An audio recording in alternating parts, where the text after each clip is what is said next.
প্রিয় দেশবাসী, সচিবালয় বাংলাদেশের প্রাণ।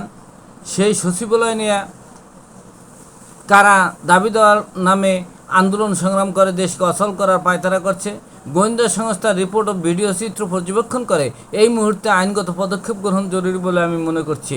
আমার মনে হচ্ছে পতিত স্বৈরাচারী দুর্নীতিগ্রস্ত সরকারের দোসররা যারা লুটপাট করেছে এবং লাভবান হয়েছে, তারা তাদের অবৈধ উপার্জনের সম্পদ ও চাকরি রক্ষা করতে আন্দোলন করছে। এখানে অবশ্যই দেশবিরোধী ষড়যন্ত্র কাজ করছে। আর এনবিআরের সংশ্লিষ্ট কর্মচারীদের পকেটে অনেক টাকা চলে যায়, ফলে সরকারের রাজস্ব আয় কম হয়। এক্ষেত্রে সরকারের সংস্কার ও আইনগত পদক্ষেপ গ্রহণ জরুরি বলে আমি মনে করছি। সরকার যত দ্রুত আইনগত পদক্ষেপ গ্রহণ করবেন, দেশের জন্য ততই মঙ্গল। লেখক চা বিক্রেতা গোলাম মাওলা শিকদার।